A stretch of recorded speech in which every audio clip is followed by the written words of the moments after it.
בסוף יהלוך מכתב ישות צהריים. יפול מצדך 1000 ורבבה מימינך אליך לא ייגש. רק בעיניך תביט ושילומת רשעים תראה, כי אתה אדוני מחסי עליון שמת מעונך. לא תאון אליך רעה ונגע, לא ייקח יקרב באוהלך. כי מלאכיו יצווה לך לשמרך בכל דרכיך, על כפיים יישאונך, פן תיגוף באבן רגליך. על שחר ופתן תדרוך, תרמוס כפיר ותנין.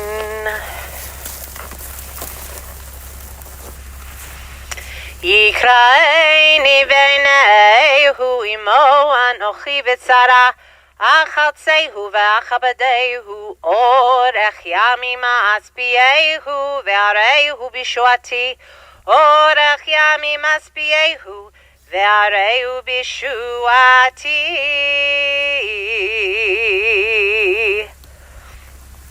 על מקומו יבוא בשלום. May Jeffrey Riesen go unto God in peace, and we can all say, Amen. Adonai Natan v'Adonai Lakach, Yehi Shem Adonai Mevorach, V'hu Rachu Michaper Avon v'lo yashchit, V'irba lashiv apo v'lo ya'ir kol chamato. God is given, God is taken away. May the name of the Lord be blessed, and we can once again to that say, Amen. The Jewish burial service is... Maybe I'll just angle myself this way. I hope everyone online can still see me and hear me. Thank you all for joining us online.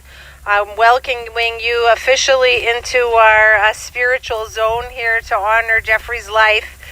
I was just explaining that the Jewish burial service is very carefully constructed. And everything that we chant and say today is so that we're connecting his life to thousands of years of the tradition of the Jewish people, the people of Zion. And this, what I'm about to read is, I refer to it now as kind of the mantra of the way of comfort of the Jewish burial, because we repeat, V'yashov ha'afar al ha'aretz she'haya v'ruach tashuv el ha'elohim asher netana. The dust returns to the earth as it was, but the spirit returns to God who gave it. May Jeffrey's soul be bound up in the bond of life eternal. Send comfort, God, to those who mourn. Grant strength to those whose burden is sorrow. And we can all say, Amen.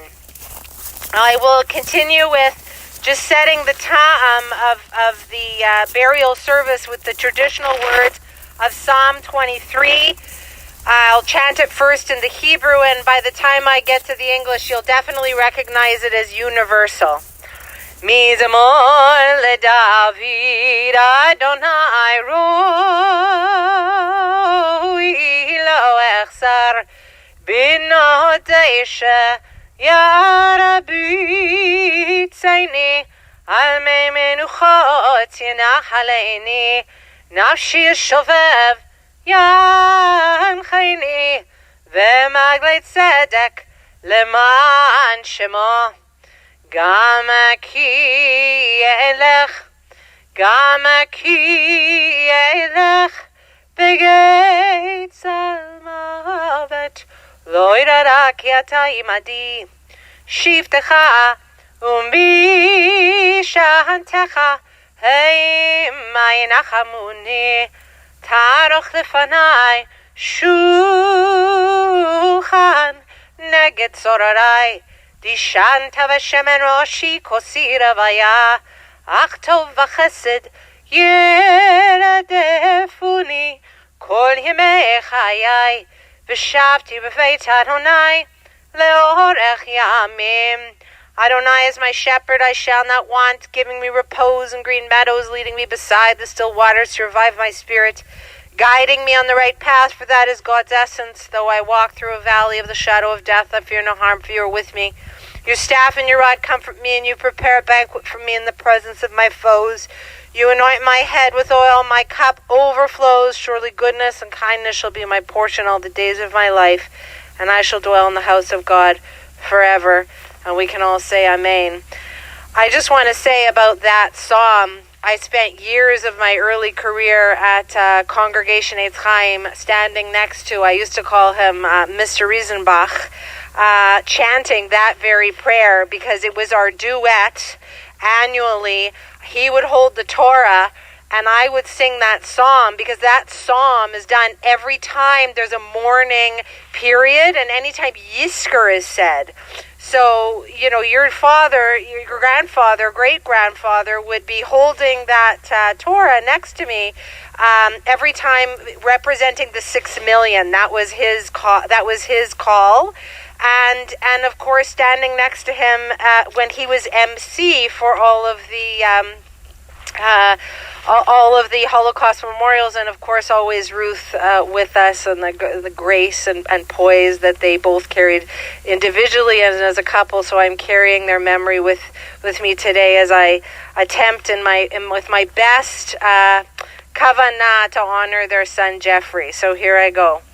It's traditional at a Jewish burial to reflect on a person's life in such a way that it will inspire, that his memory will then be a blessing. You've all heard that. Someone passes away and immediately a Jewish person usually responds, may their memory be a blessing.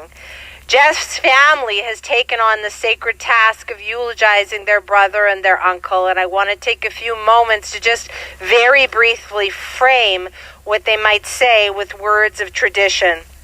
Born in Winnipeg, July 5th, 1961, to Ruth and Joe Riesenbach, he's brother to Adrian and Jack, Ron and Perla, and uncle to Elisa and Josh and Ariel and Noah and Carmi, and also a very proud great uncle to Sloan and Maya and Jonah and Caden and Samuel and Kobe.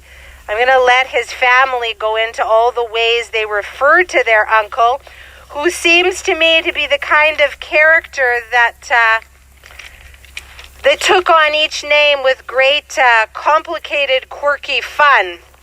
I'm not sure there was really ever a dull moment when you were with your uncle or your brother, and I'm sure there's lots more to that. Some you'll share, and some you probably won't, as many families do.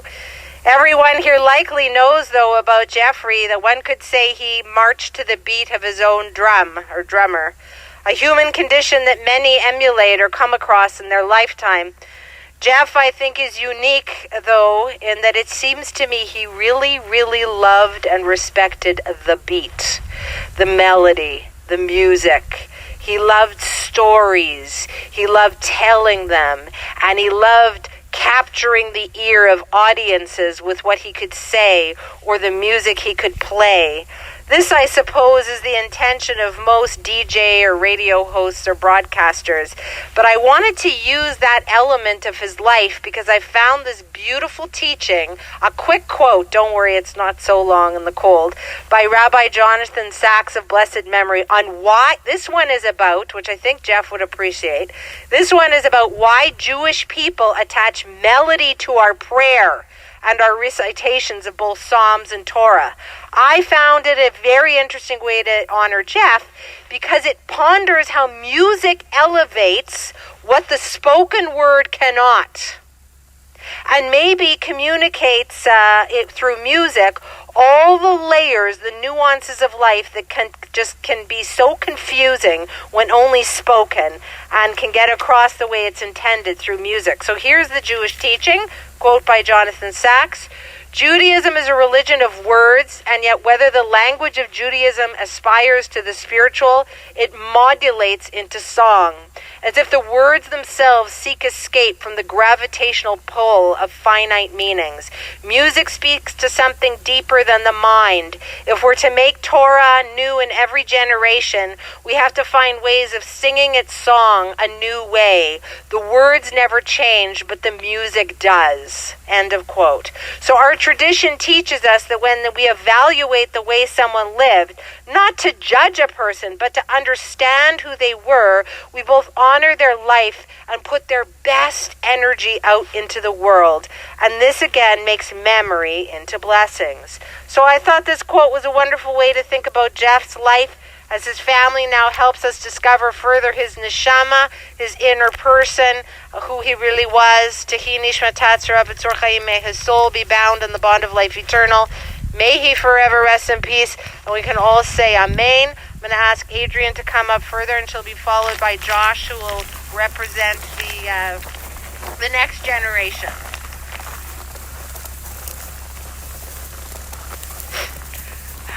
Jeff always lived his life his own way.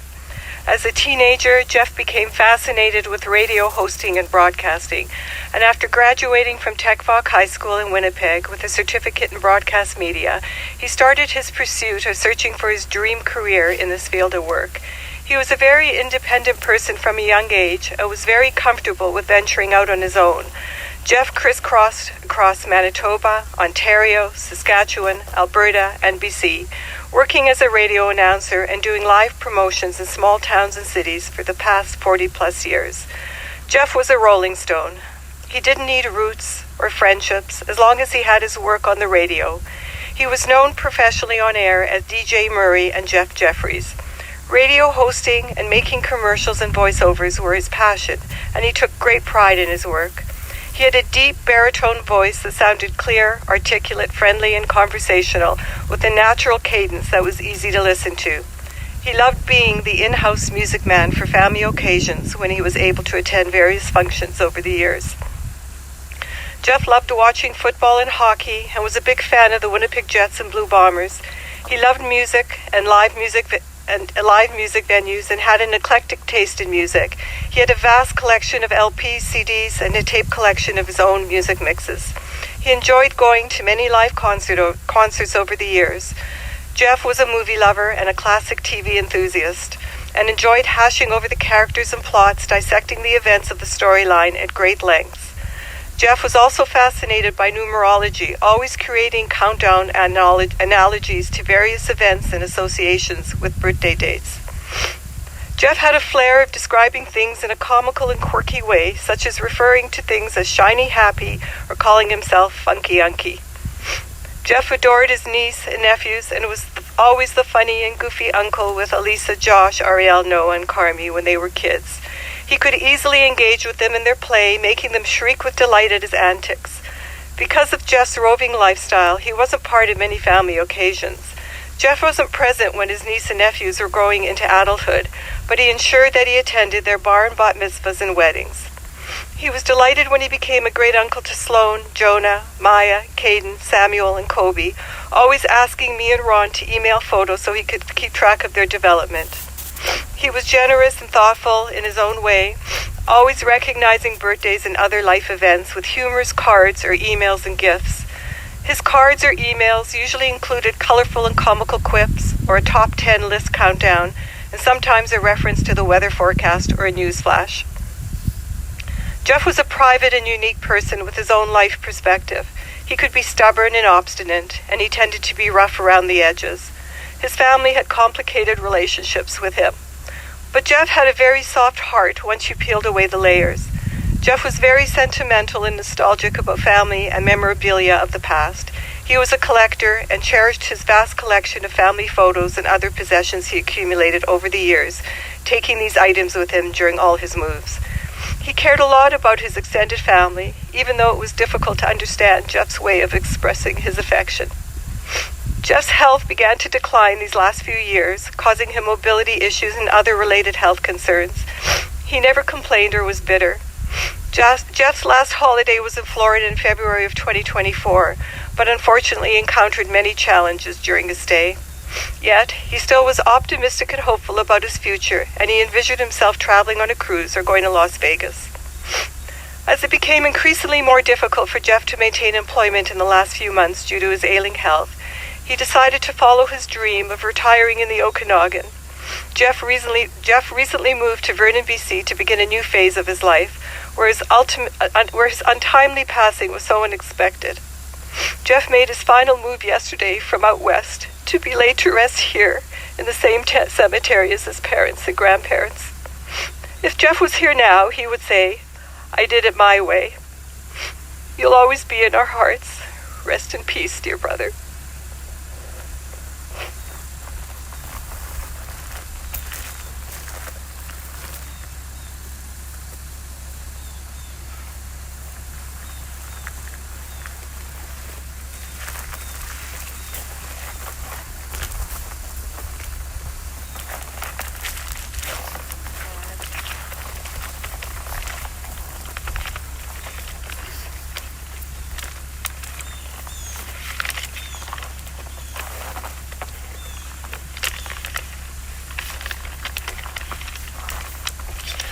Not easy with gloves.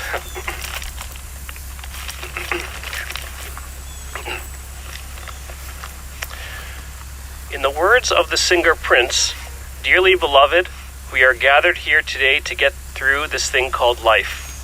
Today, we gather to honor the life of my Uncle Jeff, also known as Unky Funky, Jeff Jeffries, and DJ Murray. A man who lived as if life itself were a song, a sitcom, a road trip all rolled into one. A man who marched to the beat of his own drum, with a playlist as vast and eclectic as the places he moved to. He lived like the long and winding road, never tied to one place, relocating from city to city, sharing his voice and passion for radio." I spoke with some of his co-workers this past week. The common theme was his exceptional creative talent as a radio announcer. He didn't just talk. He put on a show of banter, quotes, and jingles. He was highly sought after for these skills. In fact, the manager in Timmins told me when Jeff was on disability, the station waited over a year for him to return without hiring a replacement because a major customer specifically wanted only him for the shows. He wasn't just a voice behind the mic. He had a quirky way about him that often made interactions memorable. Whether he was reciting lyrics, pulling out a perfectly timed soundbite that may or may not have led in turn to be imperfectly timed, blurting out a random pun, rattling off details about the recent Jets game. It was like he had his own DJ booth in his head, mixing life's moments with humor and spirit. He could drop a fact about the Beatles or the B-side of a Fleetwood Mac single as effortlessly as others might discuss the weather. He knew the rhythm of pop culture like it was the back of his hand, always staying a few beats ahead of the rest of us. His sense of humor was as sharp as a guitar riff, and I'm sure everyone would agree that he had this knack for somehow turning everyday mundane moments into something unexpected. I can still hear him quoting The Symptoms with a "dough" or a "you don't make friends with salad" in an attempt to fit the moment, or the sarcastic line where he said his favorite wine was "take me to Miami." Oh, and there were lots of spoiler alerts, news flashes, top 10 list, and second best day ever quips, which all seemed to blend into his chorus. I mean, how could it be possible that on each of my birthdays, year after year, my age was his favorite number? Yes, Uncle Jeff could be peculiar. Like Elton John's Rocket Man, he was a little different, never shied away from being unapologetically himself, blazing a path uniquely his own. Even when he was admitted to the hospital intensive care unit in the middle of December with a grim medical outlook, like Journey's Don't Stop Believin', his optimism for life never faded with the belief he would live out his dream retiring in the Okanagan. Jeff's quirkiness came wrapped in generosity and thoughtfulness that shone through in ways big and small. When I was a kid, I was in awe when he gave me his vintage hockey goalie equipment, which I cherished playing street hockey with friends. He had a hobby of making us mixtapes with all the classic tunes, gave us random paraphernalia from his radio stations, mailed over-the-top birthday cards